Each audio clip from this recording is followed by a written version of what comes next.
abonnés et futurs abonnés. Aujourd'hui, comme promis, nous allons partager avec vous les différentes techniques de semis avec lesquelles vous pouvez obtenir un bon rendement, un rendement efficace. Et avant de faire cela, nous allons faire un détour dans la dernière vidéo. Dans la dernière vidéo, je vous ai dit que la pomme de terre était une plante qui pouvait produire dans toutes les conditions agroécologiques qui existaient et sur toutes les conditions climatiques qu'on pouvait avoir au Cameroun. Cela est bien vrai, mais vous devez aussi comprendre que c'est une culture, c'est une plante qui a besoin de certaines conditions aussi pour produire, pour avoir un bon rendement.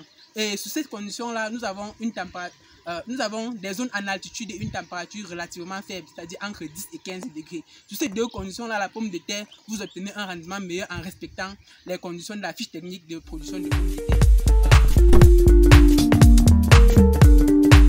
Et comme vous pouvez donc le constater, nous sommes aujourd'hui en champ pour terminer donc la préparation du sol et nous avons déjà terminé. Nous voulons juste vous expliquer comment est-ce que nous avons fait. Nous étions là pour terminer la préparation du sol et pour commencer le semis. Comme vous pouvez donc le constater, nous avons donc décidé d'utiliser le fumier de la volaille pour le faire, puisque vous devez aussi être catégorique dans l'utilisation du fumier, dans la qualité et le type de fumier que vous utilisez pour vos productions agricoles, surtout pour la pomme de terre. Car c'est une plante que lorsqu'on met un fumier trop agressif et très puissant, elle finit par trop grossir et finit par pourrir. C'est pour ça que nous avons décidé d'utiliser le fumier de volaille. Mais n'allez surtout pas croire que si vous utilisez le fumier de volaille à n'importe quelle concentration, vous n'allez pas obtenir de tels résultats catastrophiques. Parce que si vous utilisez le fumier de volaille et que vous mettez trop, le même résultat peut se produire que vous utilisez peut-être le fumier de porc pour le faire, puisque le fumier de porc est un fumier vraiment très puissant. Lorsque vous le mettez, il est bien vrai que c'est lent dans l'action. L'action est lente, mais lorsque ça prend, ça devient vraiment très optimal. Et si vous utilisez ce fumier de porc, vous n'allez pas obtenir. La pomme va beaucoup trop grossir et ça va finir par pourrir de l'intérieur. C'est pour ça que nous avons opté pour l'utilisation du fumier de volaille dans notre site.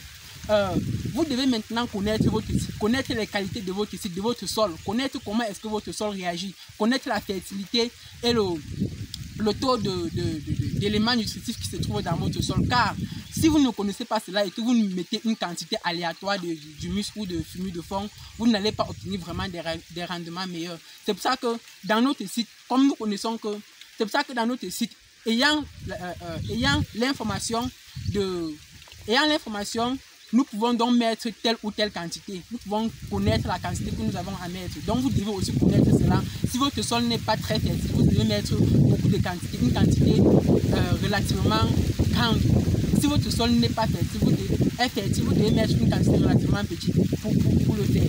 Maintenant, si vous ne connaissez pas comment est-ce que, si c'est votre première fois de pratiquer cette culture, vous devez faire en sorte que de mettre de faire un peu de façon expérimentale, de mettre beaucoup sur un endroit, un peu sur d'autres endroits pour observer comment ça se présente, n'est-ce pas, et tirer des conclusions après, puisque c'est la seule façon que vous avez de savoir si vous pouvez obtenir un bon résultat ou pas. Et pour les producteurs professionnels qui nous suivent dans cette chaîne, et même les producteurs débutants, ça peut toujours vous servir plus tard. Pour l'utilisation des fumiers organiques, vous pouvez utiliser n'importe quel fumier organique à condition de savoir exactement à quel moment votre production a été optimale, à quel moment est-ce que vous pouvez pratiquer le défanage. Et qu'est-ce que c'est que ça, le défanage, me demanderez-vous? Le défanage, c'est une opération simple qui consiste à détruire simplement les feuilles des plants de pommes de terre pour empêcher la synthèse, pour empêcher la continuité de la synthèse des tubercules de pommes de terre. Vous savez que la photosynthèse, ça a besoin de lumière pour fonctionner. Et les feuilles de tubercules de pommes de terre représentent en quelque sorte les capteurs de lumière pour cette opération de photosynthèse-là. Et donc, si vous détruisez ces plants, si vous détruisez ces feuilles de pommes de terre, vous pouvez empêcher l'excès de croissance de la pomme de terre et empêcher donc qu'elle commence à pourrir de l'intérieur. Et pour cette opération de défanage, nous distinguons 3 techniques de défanage qui existent jusqu'à nos jours. Nous avons les défanages mécaniques qui sont pratiqués à l'aide de machines agricoles ou à l'aide des efforts physiques. Et pour ce qui est de la seconde technique de défanage, nous avons le défanage chimique.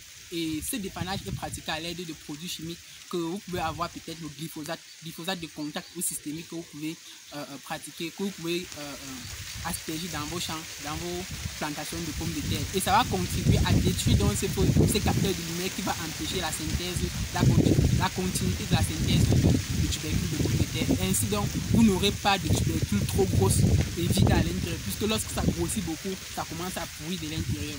Pour la troisième technique, nous avons la technique thermique, le dépannage thermique qui consiste à détruire ces plants de pommes de terre par la chaleur, par de la chaleur.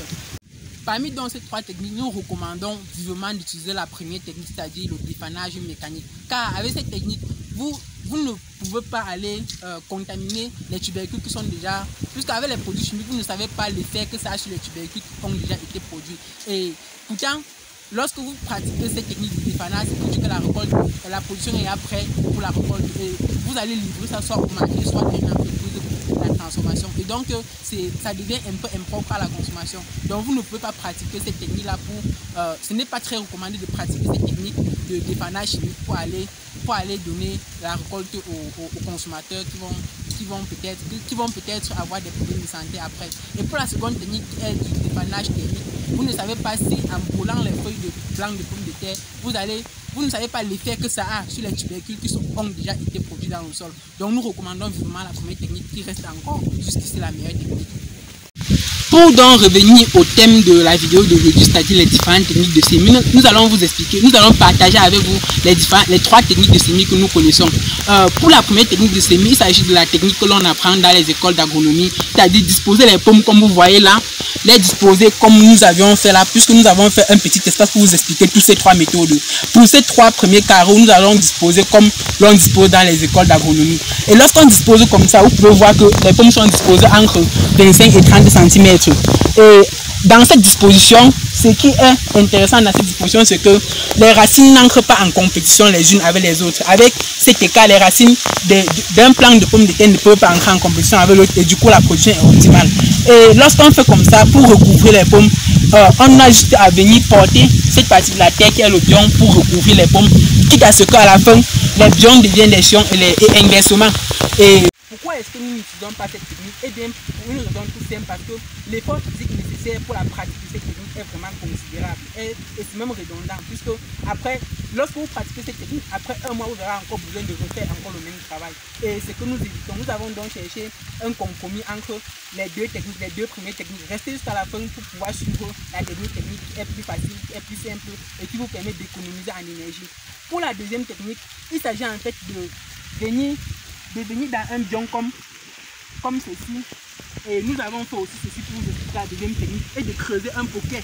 Donc un poquet au milieu du champ, tout en laissant encore de la terre meuble au fond du champ.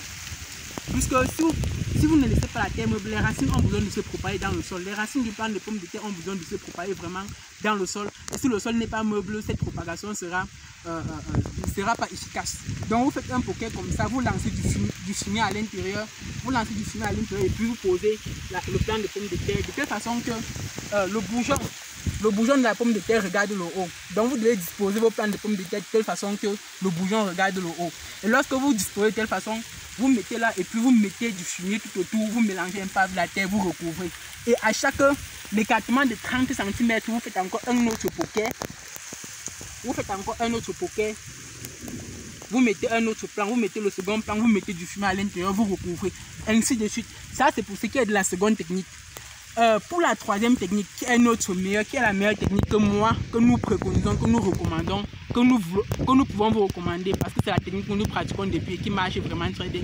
C'est un compromis entre les 2 premières techniques. Ça consiste à faire comment? Ça consiste à disposer les pommes de terre comme à la première technique et vous pouvez observer là, nous avons disposé les pommes de terre comme recommandé à l'école. Et ce qui se passe, c'est que nous recouvrons, nous faisons de telle façon qu'il y a encore de la terre meuble en bas, vous pouvez le constater, peut-être 5 cm de terre meuble en bas, et nous recouvrons tout simplement le plant de pommes de terre comme ceci. Nous recouvrons tout le temps. Et lorsque nous avons recouvert comme ceci, après 3 mois, après 3 mois à 1 mois, après 3 semaines à 1 mois, lorsque les tubercules sont déjà sortis à une taille peut-être d'environ 7 à 8 cm, nous venons porter de la terre de ce côté-ci et de ce côté-ci. Donc nous venons transformer les biomes en chions et inversement. Et cette technique a l'avantage que ça contribue à ameublir davantage le sol après 3 mois, après 3 semaines à 1 mois, puisque le sol ne cesse de se compacter. Le sol se compacte régulièrement et donc avec cette technique vous ameublissez le sol, vous aérez le sol, ce qui est idéal, ce qui est optimal pour la culture de pommes de terre. Et donc voilà la troisième technique que nous avons partagée avec vous. N'oubliez surtout pas de vous abonner, liker, partager, commenter et surtout n'oubliez pas d'activer la cloche de notification pour ne rater aucune de nos nouvelles vidéos. Et pour la prochaine fois, le thème de la vidéo sera les différentes maladies que peuvent présenter les plantes de pommes de terre et toutes les plantes qui sont de la même famille que les solanacées, c'est-à-dire la tomate, le poivron, puisque tout ça c'est la même famille, ils présentent même d'ailleurs les mêmes problèmes de maladie. Et restez avec nous et à la prochaine.